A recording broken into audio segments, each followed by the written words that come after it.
我们梅子的腿怎么就折了？她是跟你出门的，你咋也得给医药费吧？梅儿妹妹需要吗？不，我不要，我才不要啥医药费呢！娘，你可别乱说啊！你个没出息的你！大嫂，我这里有一件喜事儿。你要去超叔赚钱了？不是，是我现在在学的礼仪班，他们马上要出去出游，我正好可以带一个家属，我可以带着大哥一起去。大哥如果跟我去的话，也能学一些礼仪，对他日后可是有用的。说正事吧。我不去。礼仪，有些东西不需要学也会。至于江彦轩，我怕离得太近，我想宰了他，到时候昭昭就没得玩了。城里看着恶心东西，还不能回家看昭昭，我为何要做这赔本的买卖？这夫妻俩怎么回事？轩儿，你别搭理他，你大哥不知好歹，你要是带人去的话，就带着咱们家玉儿。大哥，你以后，你什么时候去学的？看你卖弄不就会了？这东西原来还需要银子去学的吗？二弟，这礼仪班我看你是没啥天分了，还是省下时间抄书吧。我不管你用什么法子，反正一天得给我交1000银子出来，不然的话我就打你一顿。轩儿啊，你这刚才是咋回事呀？咱那个孽障看着比你做的还好。他一定是私下里练习了很久，就只会那么一套动作。娘，你不知道，礼仪这东西规矩多了，他学的不过皮毛而已。我吃饱了，先回去歇着了。明日书院里还有正课，书院的山长说了，他很看好我，这次的科举我必定榜上有名。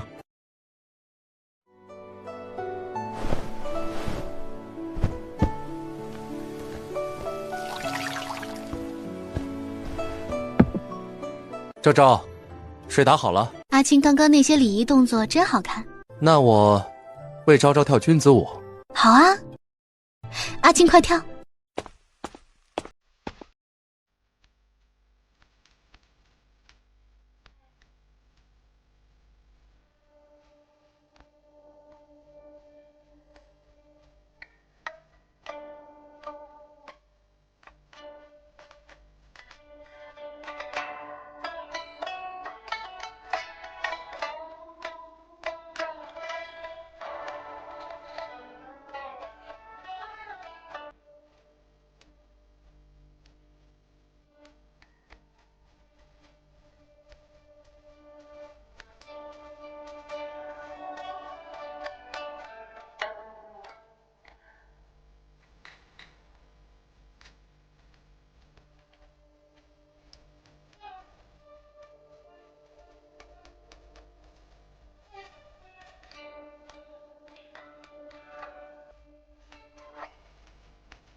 窈窕淑女，君子好逑。昭昭，可我并非君子怎么办？这才是真正的狐狸精啊！说好的跳舞，怎跳他床边来了？我也不喜欢什么君子啊，我就喜欢阿青这样的人。小公子，日前书信可有通读？此次书中文章12卷，若小公子想要留我润笔礼，以珍珠结算。家中娇娘甚爱此物。关于日前小公子所问，如何能让笔下文章有骨有魂？小公子可见过民间风景，京中盛世。小公子生在富贵家中，钟鸣鼎食，自难以理解。若有空闲，不如小公子驱出来见在下。我也有一事想求小公子。我有遗物在弟弟手中，需小公子为我做一件事，兴许能重回我手里。江燕青透过窗子，看着外面夜色下笼罩的院子，神色冷漠。江家人将他的信物藏在何处不知啊，可是如今他们已经在崩溃的边缘了。昭昭是他见过最厉害的姑娘了，这个时候若江燕轩忽然不能科举，而京中来了个不谙世事却富贵至极的人，他们自然会起心思的，想要借这个小公子重新入朝堂去见皇上，那这信物自然会落在他的手里的。科举是登天梯呀，可这梯子却是很脆弱，犹如朽木一般，只需轻轻的一推便能散了。他的东西啊，还是放在自己的手里比较好些。想为昭昭折万种花，可惜家中不见万种品相。有一日，我定为昭昭绣上万花丛。阿青这个人呐，昨日的君子舞还历历在目呢。阿青这般厉害，若是有钱了，那琴棋书画应该也都会的吧。他想都看看。大嫂，大嫂，大嫂，出事了！我爹他不太好，大嫂，你快去看看吧。老头子，你要是走了，我可咋活呀？这个家没有你可咋办呀？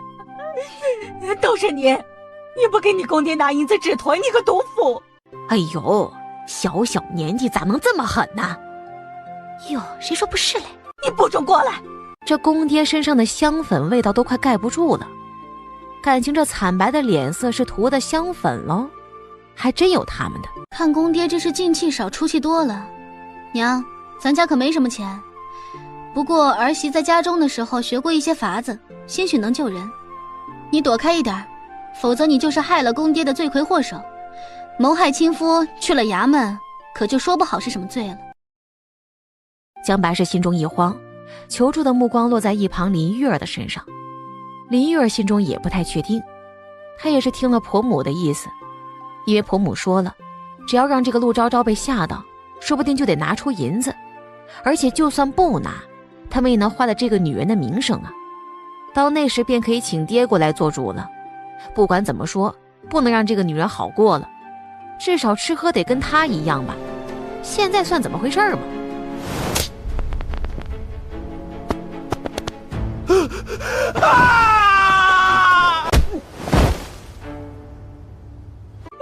老头子，哎呀，你还有没有个人性啊？你们看看，这就是我那儿媳妇儿，她真是要害死我男人呀！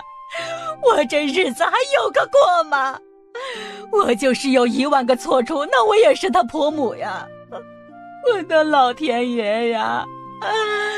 我真是活不下去了。大臣，你要是走了，他不得欺负死这一家子孤儿寡母呀？哎，大嫂子，你也别哭了，你放心吧，今儿这事儿啊，咱们给你做主。哎呀，是啊是啊，就是的，哪里有儿媳妇欺负婆母的？我说丫头啊，咱们做人不能这个样子，你不能学你隔壁老吴家来吧？你家公婆待你也不错，你咋能这么欺负人呢？就算他们有错，好歹是你长辈不是？是啊，好歹也是我长辈，怎么能装病来骗我呢？你咋还……闭嘴！他有没有病你自己不清楚？公爹，你若是有病的话，那我回头去给你治。反正你已经成这个样子了，一看就是病入膏肓，不差这几下。如果你没病的话，那我劝你最好起来，不然再来这几下，你人可就真的要熬不住走了。不过你放心，我这个人最是孝顺，给你做个厚底的好棺材。爹，我好了，我已经好了。哎呦喂，这算个什么事儿嘛？是大嫂会些医术，她给治好的。我公爹他……是的，是我的医术治好的。25两。啥？我可是把人从鬼门关给救下来了，当然要贵一些。而且亲兄弟还明算账呢，更何况是公爹呢？娘，看在我是你们儿媳妇的份上，我给你们抹掉一些，加上你们原本欠我的，算上这次的，一共120两就好了。那100两是老契约，至于这20两，晚上阿青回来了，咱们重新起一个契约。你们放心，不会要了你们的命的。几位婶子，不知情况之前还是不要发言的比较好。这个家我说了算，我希望你们不要再来了。如果再来，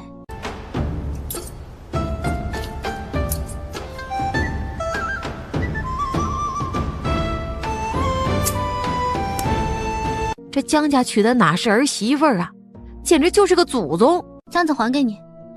还有，你的香粉味道不错，愣着做什么？做饭去啊！我这就去。公爹大病没好利索，最好吃点清淡的，就再吃半个月糊糊吧。你这是啥破主意？这分明是婆母的意思呀！我儿娶你回来之后是越来越倒霉了，不是说你是个福气包吗？咋着？你这福气都给了你娘家人。哎呦，娘，你没事吧？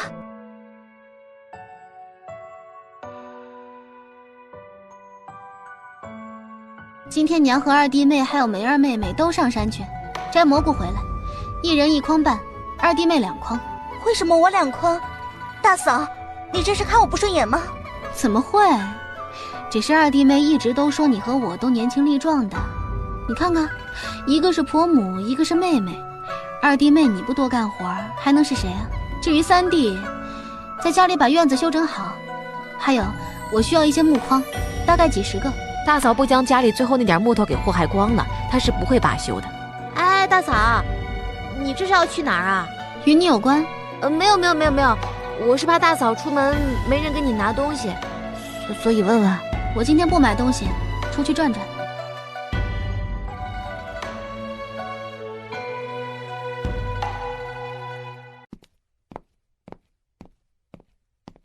哎呦，娘，你别转悠了，我看着头疼。妹子，你要不要再加一个？啥？娘，你不会想着拿我换聘礼回来吧？我能值个啥呀？我都是被修回来的，而且现在十里八村的，谁不知道我？你个没出息的，老娘我咋就生了你这个蠢货？好好的把自己名声做成这样。荣呀，娘，咋了？我在外面晒蘑菇和野菜呢，有事吗？哎呀，你也年纪不小了，该嫁人了。江蓉儿立马怔住，她现在满心想的都是大嫂说的那样的好人家，咋能轻易嫁人呢？二哥出去之前，她都不嫁人了。荣丫呀，你也知道咱们家现在啥情况，你要是不嫁人，就得一直让你大嫂这么坑。你瞅瞅，你自己都成啥样了，成天的做饭洗衣服的，娘看着都心疼。娘，嫁人就不用洗衣做饭了吗？你要是不嫁人，娘哪里来的钱囤粮食呀？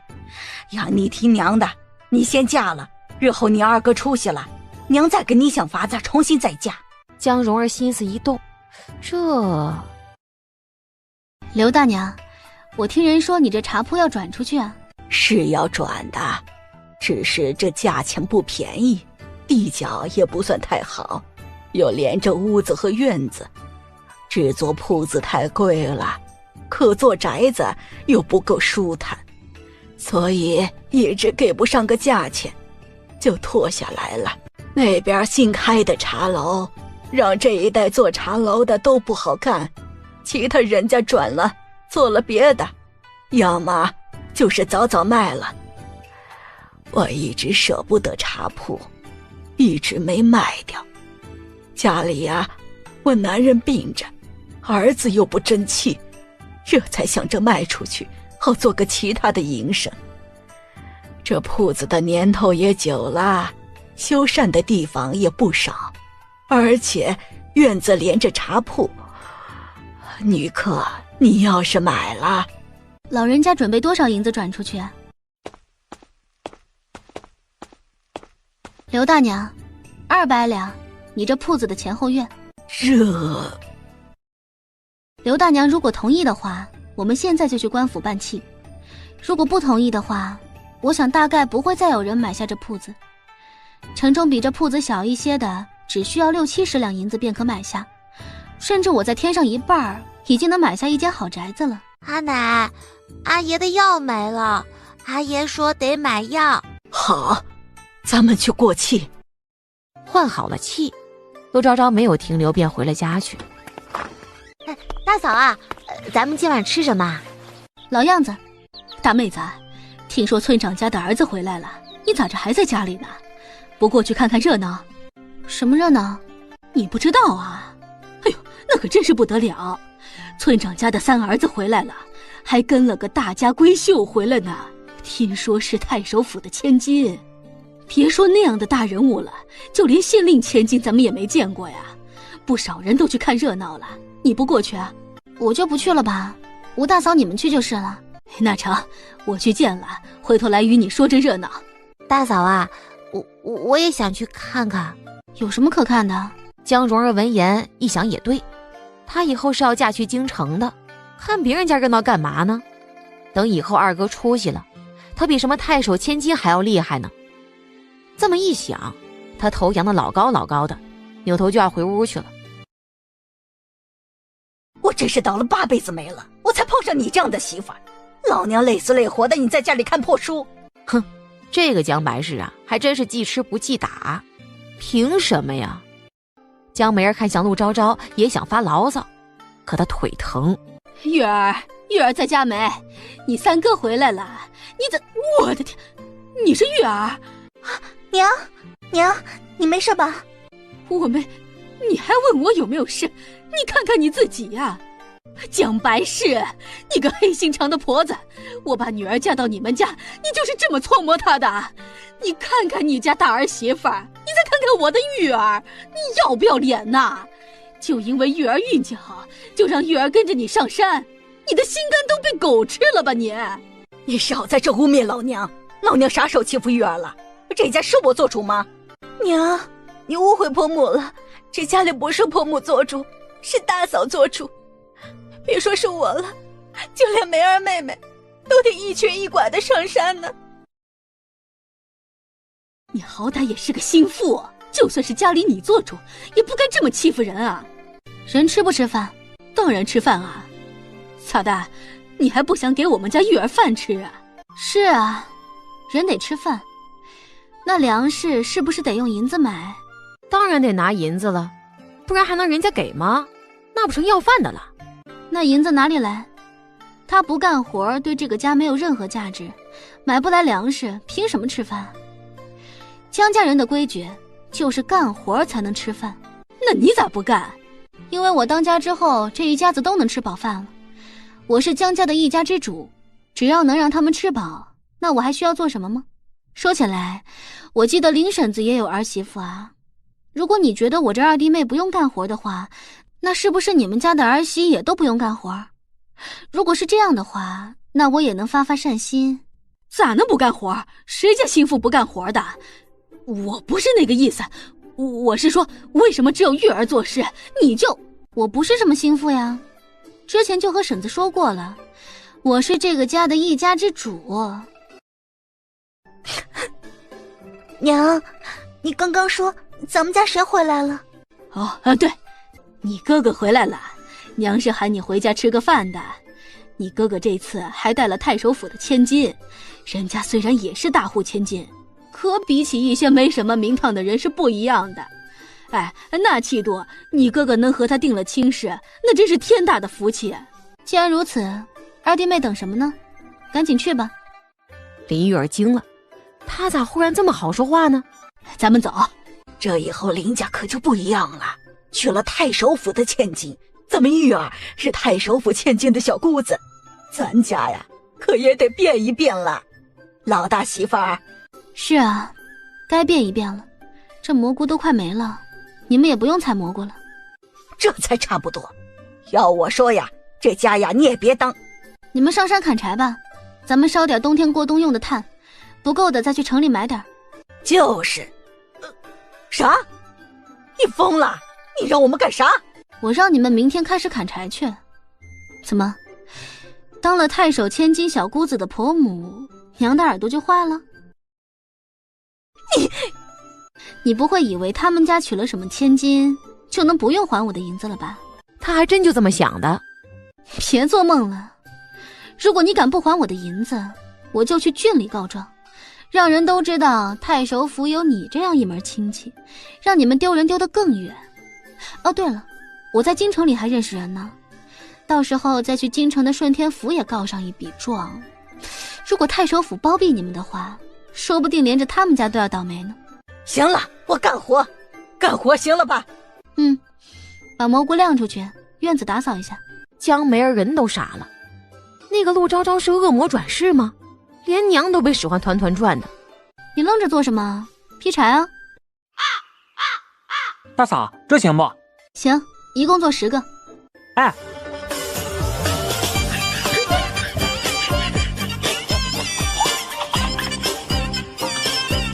玉儿妹妹，我这一次来还是特意来看看你的呢。三嫂，你是来看我的？我是啊，玉儿妹妹，都说你有大福气呢，我就想着来见见妹妹。如今我爹爹外放快结束了，只是我们一家都舍不得现在住着的地方，不太想走。若是能让我爹更进一步，还不用离开的话，那可太好了。这不就来沾沾妹妹的喜气。这可是我爹特意挑选的，就为了给妹妹你。我也不知道我有没有那么大的福气，我也希望三嫂你家里能心想事成。安云妙闻言，心中满意。他爹说了，只要这个有大福气的人盼着他爹能往上走一走，他自己再多活动一下，兴许就成了。爹一向信那些命运啊福气的，这次也是抱着试试看的态度，反正只是送个镯子而已，也不花费什么重金。如果不成的话，以后这个破地方他也就不用来了。爹也说了，这世上无奇不有，这种大富贵的人，爹之前也听说过。希望林玉儿是，如果是的话，那她和程飞的未来也就更稳了。林玉儿得了这镯子，感觉底气都足了，就是不知道这镯子能卖多少的银子。只要婆母答应给她管家，她就卖了镯子，给婆母把债还上。阿青怎么了？皱着眉头的话可不漂亮了。男人不漂亮是要被抛弃的。昭昭会抛弃我？不会。这样就不会了。昭昭，今日周之礼与我说，前日有人抓了山贼，是个女子，说是江秀才家的娘子，那个林玉儿一无是处，定不是她。你用了她的名头，你去抓山贼了？意外遇见的，不小心让我给锤晕了，我就想着多赚一点是一点嘛。他的样子乖巧，说的甚是无害。江燕青深觉得他得早日给昭昭买奴才回来，不然说不定哪天他的昭昭把山贼窝给搅了，他都不知道呢。他总会在自己看不到的地方做些危险的事情。如果不是周之礼的话，他甚至还不知道呢。这种感觉太过恶劣了。他都听闻了，昭昭在京城的时候虽然是侯府嫡女，金尊玉贵，可侯府做主的是那个陆家老不死的，而那个老不死还宠妾灭妻。等日后他入了京去，定要给昭昭报仇。但昭昭现在做这么危险的事情，能活到他入京吗？昭昭，下次不许了。好，不就是担心他吗？下次不让他知道就是了。不过现在还有更重要的事情要做。按照剧情，那个太守府的千金和林玉儿关系是很好的，因为林玉儿帮太守升了职，林玉儿因为这个简直成团宠了。太守府千金还送林玉儿贵重礼物呢，江家欠他的银子是时候应该增加一些了。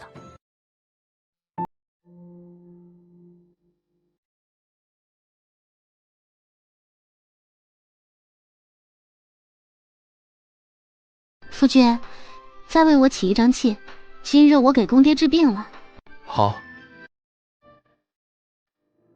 你又想干啥呀？没什么，提醒婆母一下，我早上给公爹治病了呢。婆母，公爹的腿不如我们也治好吧？虽说花一些银子，但是看着他那么疼，我想婆母也一定很心疼吧。我为公爹接骨，再用一些好药，相信很快就会好起来的。你不会是要我拿银子吧？30两想来也不多。我呸！30两银子我去哪里不能接骨啊？你这是接骨啊还是换腿？是啊，道理是这样，但是娘你没钱呀。陆昭昭目光真诚，姜白氏已经开始头脑风暴了。这个小贱妇说的没错呀，他没钱，可老头这么躺着也赚不到银子呀，还发脾气磨人呢，不如让他好起来。至于债务嘛，等轩儿大事成了，哪还有什么债务问题呀？陆昭昭的银子他1两都不给了。行，就按照你说的。阿青，把银子改一下。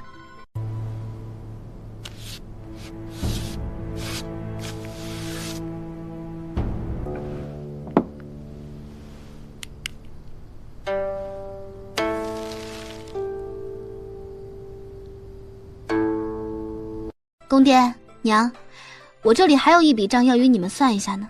咋？老娘还欠你钱？你们不欠我钱，可是你们欠我夫君钱呀。这些年我夫君领生的俸禄都给了家里，但是他赡养爹娘，我想用不了这么多。至于花销更是不用的。这笔账咱们趁着今日闲着，好好算一算吧。我呸！你这个小，你个没良心的！那都是你男人孝敬我们的，咋了？他不在家里吃喝啊？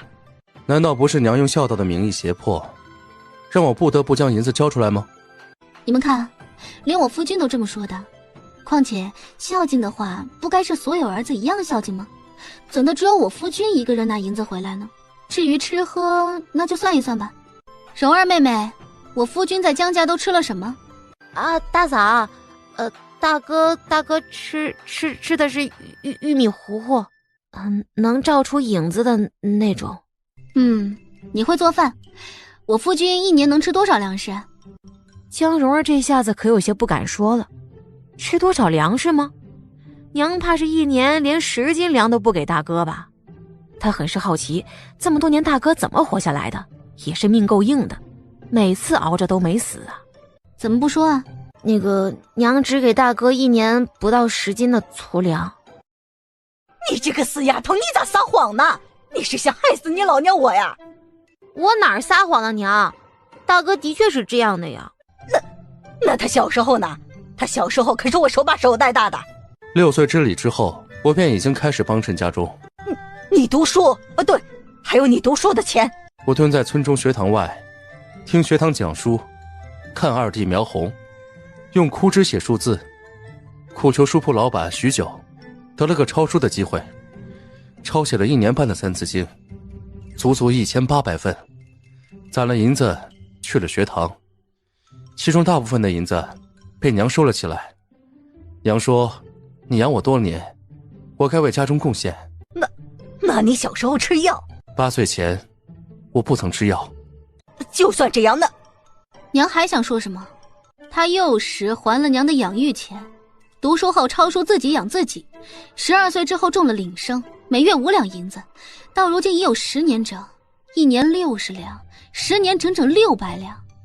我家夫君孝顺，哪怕是孝敬爹娘，报答你们的养育之恩，100两想来也足够了。那么，剩余的银子呢？银子？哪来的银子呢？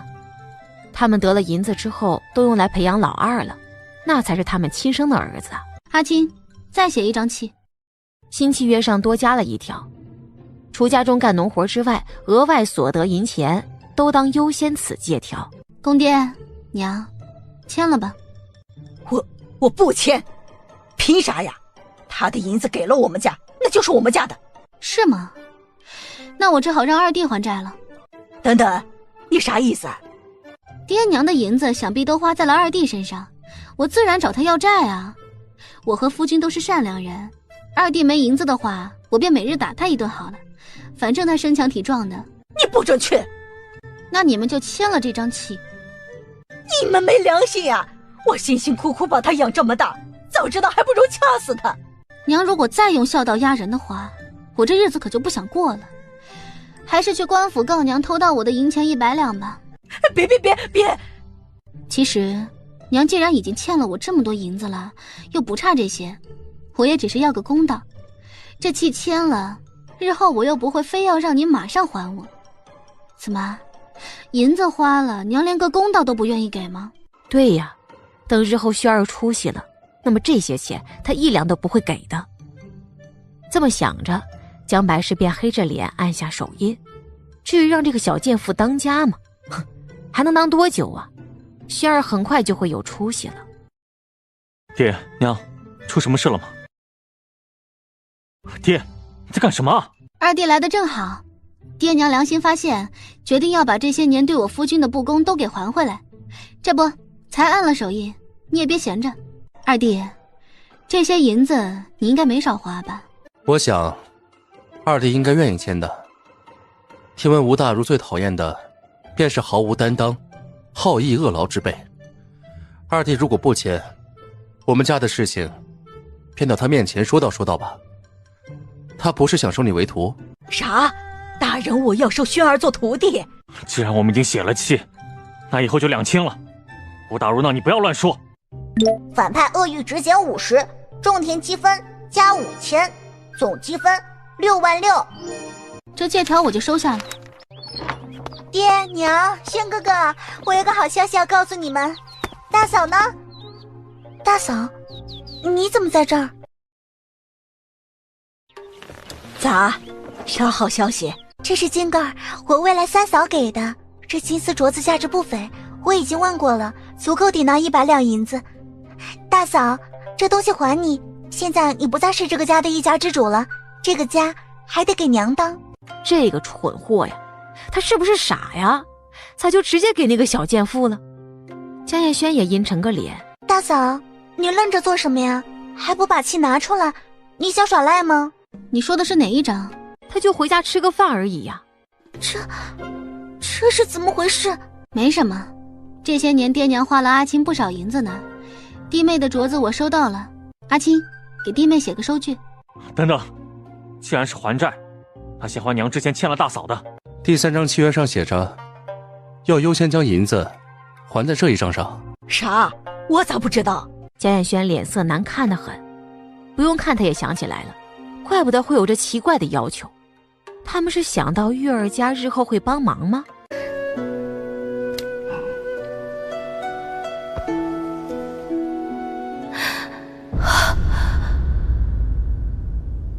你是不是脑子坏了呀？咋着能把银子给他？要是不给他，这银子能换多少粮食？等冬天咱们把这粮食一卖，啥银子还不上来？我家轩儿咋娶了你这么个……哎呦！娘，你别说玉儿了，玉儿也是为了我们着想，这东西她拿回来就准备为娘还债。谁能想得到你们又欠了其他的契，她的一番好心也被你们这么浪费了。元哥哥，我玉儿，你放心吧，以后我一定会重新补给你新的镯子。娘，你们也先休息吧，以后大嫂再让你们签什么东西，你们最好先通过我。昭昭给我做什么？这是江家欠阿青的，阿青自己拿着。江艳青目光略沉，他看他良久，才把欠条收下。谢谢昭昭。原来这世上真的会有一个人，愿意为他着想，为他筹谋。阿青，夜深了。众人上了山，走的路线就不一样了。他们得去砍伐已经枯死的树，而陆昭昭则是去往有药材地方挖药材去。一个上午下来，陆昭昭挖了几十株金银花，又找了些干草，又凭借地图找到一株赤灵芝。这种灵芝啊，比他之前采那些要贵上几10倍呢。他干脆将这一块土壤和朽木全部移到药田里去，一共只有1坪的药田被添置得满满当当的。恭喜宿主首次种植药材成功，奖励药田重3，总数4平米，低级灵泉水乘200，总数366，中级灵泉水乘30，总数70，高级灵泉水乘10，总数20，奖励人参种子乘10。果然，这个系统喜欢种田。他果断把人参种子点了一键种植，又顺便将种田空间里的粮食都给浇水了。这药田里呀，药材长得飞快，人参种子短短时间之内就图一看着也觉得不可思议。陆昭昭看着只感觉不可思议呀。果然，这药田是有名堂的。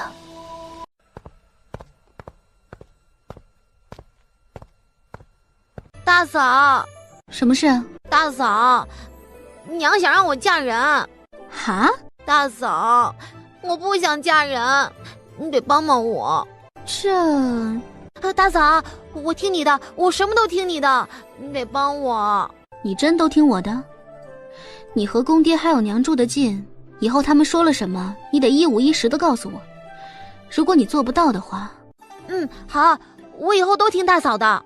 放心吧，他不敢跟你说亲的。干活去吧。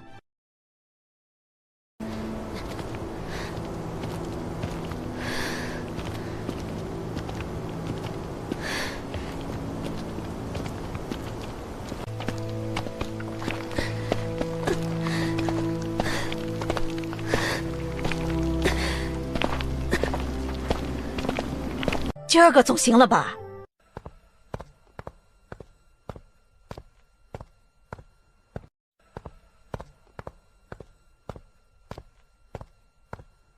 娘，三嫂，娘可怜的玉儿。江家人脑子进水了。林玉儿既是有大福之人，他们家还不赶紧供着吗？等以后跟着沾光啊！真是暴殄天物。玉儿，你怎的还要上山啊？我们家大嫂当家，自然是得听她的话。大嫂吗？她今日此番来，也是为了讨好林玉儿，给她出气的。她便看向陆昭昭，看到陆昭昭的时候，安玉妙也愣了一下。无他，因为这个女人长得太好看了。你就是玉儿的大嫂？她是我大嫂。大嫂，这是我三哥的未婚妻，郡守家的千金。玉儿的话你听见了？听见了。林家老三的未婚妻，我是郡守千金。玉儿见了我不用跪，那是我心疼玉儿。你们是什么东西？跪下！草民将白事。大嫂都不跪呢，她跪个什么劲儿啊？安云妙一脸得意地看向他们。你呢？只见陆昭昭冷笑一下，随即一手一个把江蓉儿、江梅儿提了起来。你这是干啥？你想害了全家吗？是吗？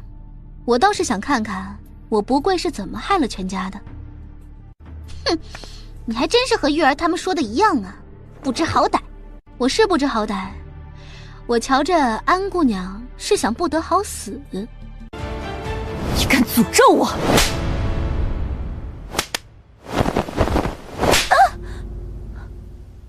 是不是想这样？妙妙，你最好别动她。放开我！你敢打郡守千金，你不想活了？你也知道你是郡守千金，而不是郡守啊。你什么意思啊？我夫君是秀才，天子门生，见官不跪。我是他的正头娘子，和他有着一样的待遇。便是郡守大人来了，我们也只需行礼，无需跪拜。怎么，你比你爹的派头还大？你爹是郡守，你却不是。你一无封号诰命，二无功名在身，三于社稷无功，一介白身，让我跪你？今日起得太早，梦没醒吗？我今日倒是敢跪你，明日整个富安县都知道太守千金横行霸道，迫使秀才娘子给他下跪。不出3日，郡里也都传了个遍了。安姑娘，我敢跪，你敢接着？阿云妙脸色难看极了。你若是敢，那我可就跪了。你不准跪！这女人她不得对劲。这会儿安姑娘又不准我跪了。适才安姑娘不是还说我不知好歹吗？我倒想问问，到底是谁不知好歹？陆昭昭甩开这个安云妙的手，她嫌脏啊，还拿江蓉儿的衣摆擦了擦。江蓉儿都被吓懵了呀，这会儿更加不可思议看向大嫂，她干嘛呢？只见安云妙脸色是更加难看了。我说你这是干啥？我家妙妙过来是做客的，你咋还欺负人呢？做客？这家的一家之主是我，他来做客，我允许了吗？我问你话呢，安姑娘。是我不知好歹，行了吗？我是白身，但是你别以为你能得意多久。安姑娘不必吓唬我，我不是这院子里的某些蠢货。你若是有本事，不如就试试。哼！等等，你还有事啊？你不是来做客的吗？来做客的空手过来，就在我这儿耀武扬威的。安姑娘今天这一出不好看吧？你也是要脸的人，就是不知道这事儿如果传回了你们那儿，以后你还有没有脸面去参加那些姑娘夫人们的宴会了？阿玉妙瞬间如鲠在喉，差点没气晕过去。他不敢置信地看向陆昭昭，这个女人怎么知道这些呢？还有，她想干什么？陆昭昭看他这副傻呆呆的样子，十分的失望啊，只会惹事儿，没眼力劲儿啊。哦，也难怪他会被老爹丢到这里来，还让他跟一个秀才定了亲，就为一个林玉儿。他定是被家里人讨厌了吧？绝对是的。安姑娘头上的金簪很漂亮。什么？你疯了？这簪子可是……脸面和财物，你总得选一个不是吗？大嫂，你这是做什么呀？这是我未来三嫂，她和我们是一家人，你这不是抢吗？憋回去，敢哭我今晚饿死你。未来三嫂，那就不是你三嫂，别喊得这么亲热。她和你可不是一家人，更何况我何时动手抢了？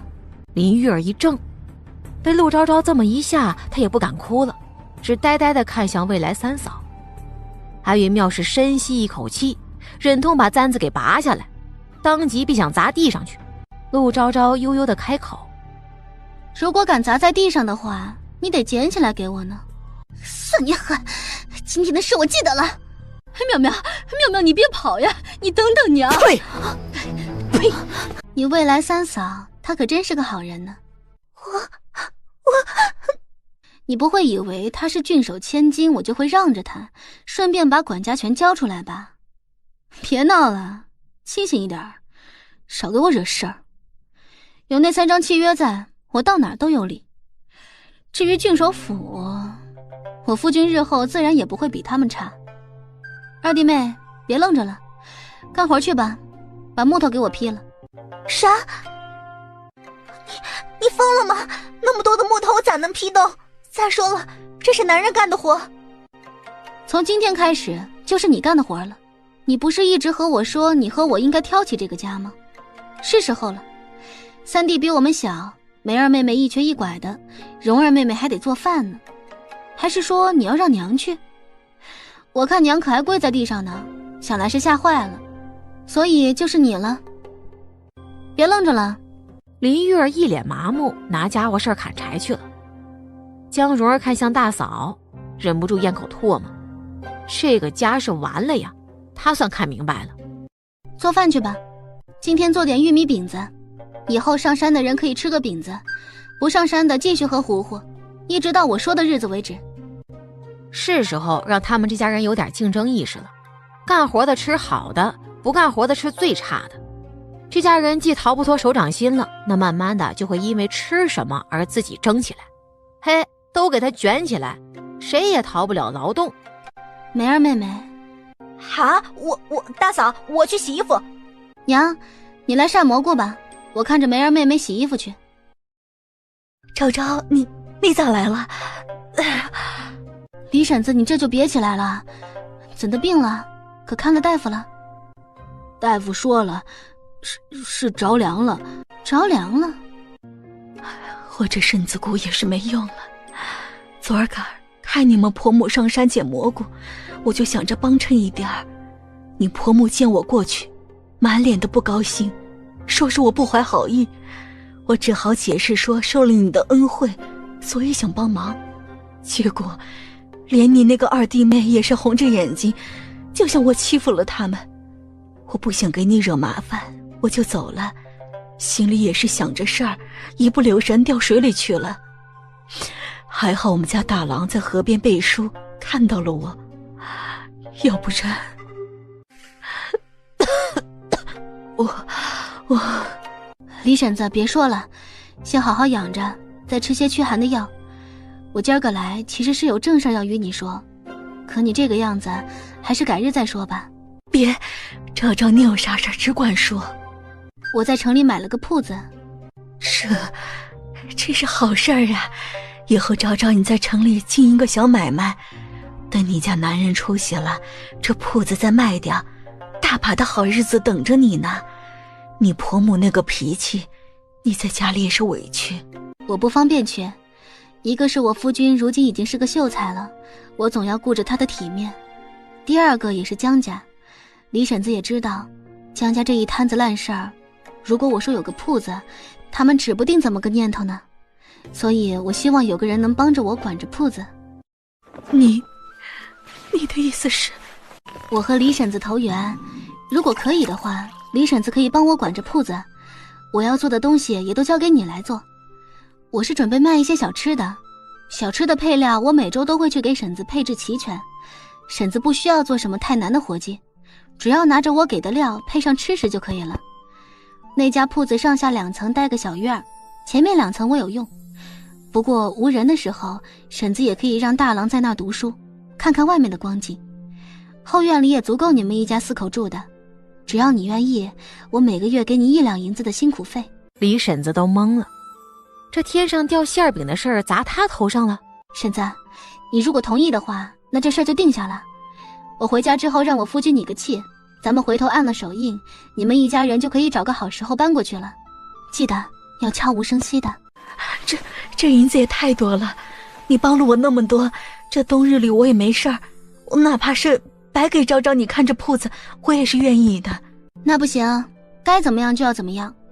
我看重婶子的人品，但是也绝对不会挟恩图报的。日后婶子做得好，我也自然会给婶子更多的好处。只是这些事儿还得婶子自己同意。我真是不知道该咋感谢你了。大郎，你赶紧的跟你昭昭姐姐跪着。跪就不必了，咱们都是一样的人，我怎么能受你的大礼呢？婶子答应了这事儿，对我来说也是一件好事儿，我也解了一件麻烦。等你们搬过去了，我就抽个时间过去帮你们一起把铺子开起来，到时候有什么事儿也只管回来找我。如果着急，你们就去书院找我夫君，这是留着给婶子买药的，也是为了给新铺子里添置东西的。我不太懂营商，所以缺少什么还要劳烦婶子动手。别，这银子你得收下。娘，昭昭姐姐是好人，但是你也不能再哭了，你再哭，这病还指不定啥时候能好呢。少在这糊弄我，去给你弟妹做饭吃，把家里东西也都收拾一下，咱们明儿个晚上就去城里，给你昭昭姐姐的铺子收拾好。人家信任咱们也不能拖着这事儿。二弟妹，你说娘和三弟妹这是咋了呀？咋从江家回来都沉着脸的，娘还一个劲儿的哄她。大嫂，谁是你三弟妹呀？那可是郡守千金。至于沉着脸呢，不用想都知道，给咱们家宝贝妹妹撑腰没撑住，折腰回来了呗。哎呀，我看呐，就得江家大儿媳妇那般，整着那个林玉儿。你们死人啊！赶紧给妙妙泡茶。江家那个女人到底是个什么来头？她能有啥来头？就一个来历不明的，不知道怎么着让江家那个病秧子捡了当媳妇儿。妙妙，你可是大家闺秀，名门千金，你会那种乡野丫头干啥？乡野丫头，来历不明？你的意思是我连个乡野丫头都不如吗？她来历不明，她咋知道那么多弯弯绕绕？伯母，你别糊弄我。林王是被吓坏了，之前喊他娘的，这就喊上伯母了。哎，妙妙，你别生气呀。我记得亲家说过，好像是从京城来的，什么大户人家的落难千金，我就当他吹牛皮了。妙妙呀，咱们就别和他们牵扯了。那个死丫头邪门得很，连山里的野猪都能给打死了。她这辈子都够不上你这样的人家，咱今儿个就当是被狗咬了一口吧。哼，娘，我这个人被狗咬了一口，是得把那条狗给打死的。我的东西可不是好拿的。今天是我大意了，明天我再去找玉儿。老大媳妇儿，你这是什么意思啊？宫殿，你没干活啊？其他人都是干了活的。城里财主老爷都没他狠毒啊。大嫂，我总干活了吧？但是二弟妹今儿个让我不高兴了，以后每次林家人过来，你都吃这些。那我夫君呢？为什么轩哥哥的碗里什么都没有？二弟，1钱银子呢？江彦轩黑着个脸，这家真是没法待了。天哪，二弟，超叔一天不会连1000银子都没有吧？大嫂，1000银子都快够一家子几天的吃用了，你让我每天拿回来这么多银子，是不是过分了？二弟说什么呢？我们不是一家人吗？一家人不就应该能者多劳吗？赚了银子，难道不也是你的体面？前些年我夫君也是这么做的呢。江彦轩头都大了，老大的银子都给你要回去了。娘，600两银子，我只要了500两的欠条，另外的100两银子，除了吃用，就是给家里的花销。难道只有我夫君是人，二弟就不是？只有我夫君需要交银子，二弟就不需要了？大嫂不用说了，银子我已经交了。昭昭，我为昭昭买2个丫头吧。我听周志礼说，大户人家都是有丫鬟伺候的。昭昭原来也有，我不能给昭昭锦衣玉食，但是这些小事。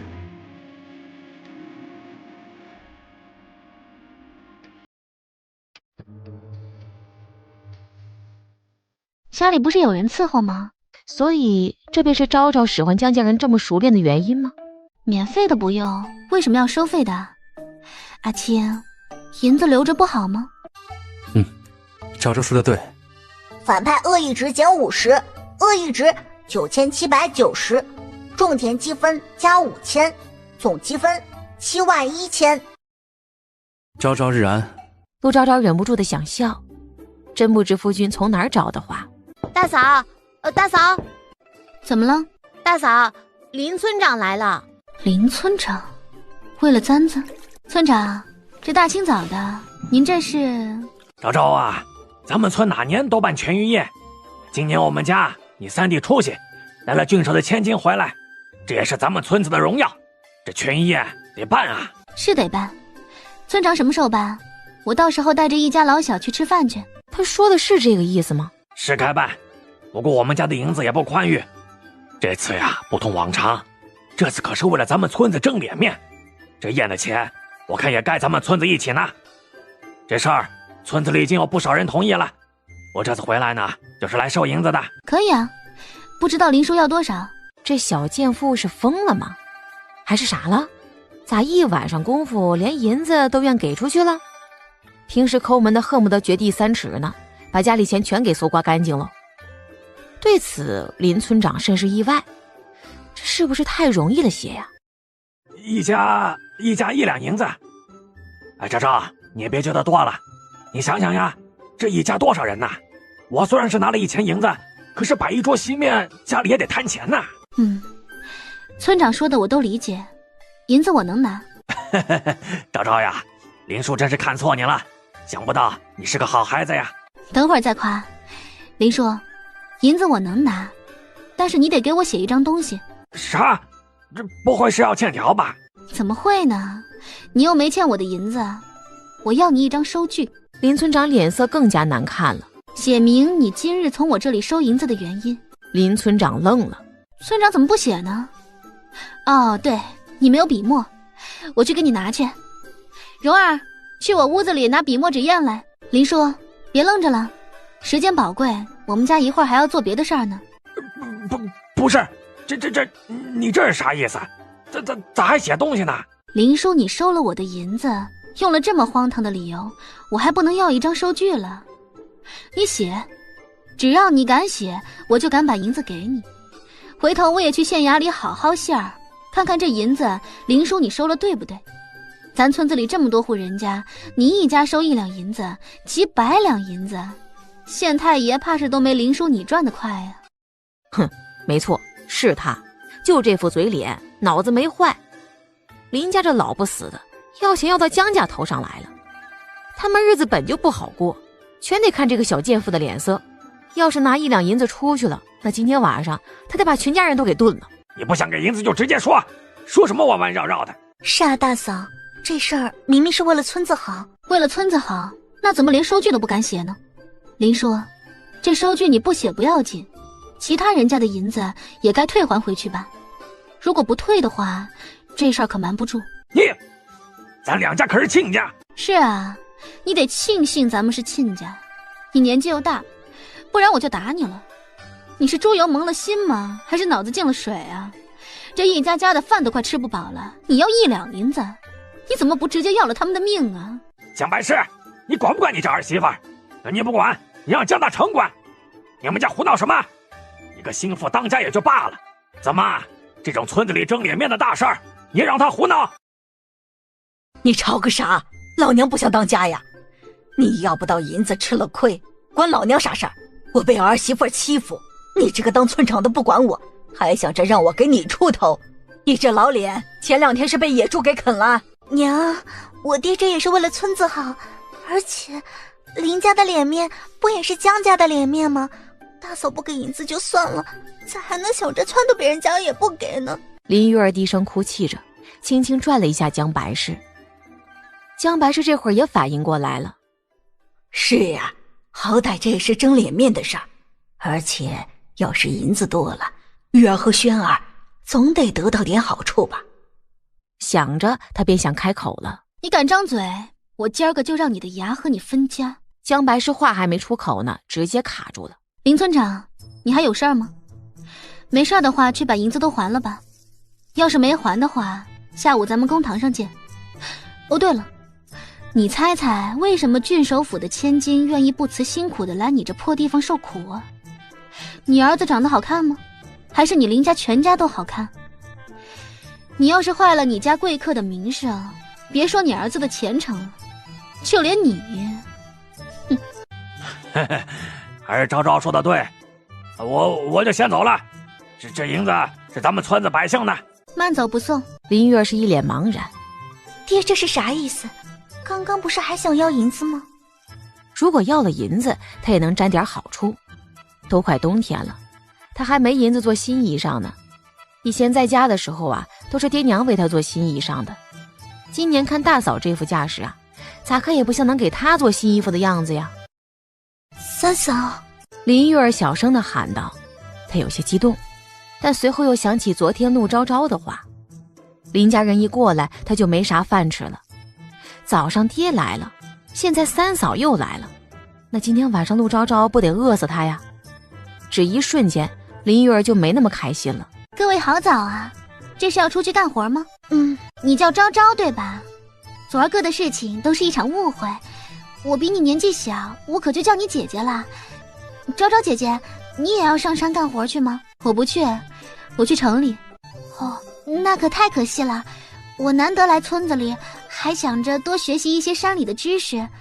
我与姐姐你投缘，还想能和你一起呢。明天姐姐上山吗？根据经验，一个跟你有仇的人忽然开始姐姐妹妹的喊你，那是一准没安好心的。安云庙可是一只肥羊啊，送上门不宰，天理难容。好啊，既然昨天的都是误会，误会说开了，那大家就还是一家人。明天我带着你一起去山里。那我就先谢谢昭昭姐姐了。玉儿，我有些话要与你说。娘啊，他们俩这是要做什么啊？我咋知道？你赶紧收拾屋子去。哦，三嫂，你这是有啥事儿吗？玉儿，你是有天大福气的人。三嫂，你别这么说，你才是有福气的，你是郡守千金呢。这是不一样的，玉儿，你有大福气，和你作对的人，只要你不喜欢，你多说他几句，背地里多恨他一些，说不定他就因为什么意外死了。我爹和我说过这样的人。林玉儿在心中狂跳啊，三嫂是让他诅咒陆昭昭吗？他早诅咒过了呀。玉儿，你这个大嫂本事没你大，长得我看也不如你讨喜。你娘家都在这儿，结果他当家，你甘心吗？我看再这么下去，你和你夫君的好日子都得成了他的。我要是你的话，早就不忍着了。玉儿，如果他死了呢？他当然希望那个女人去死了。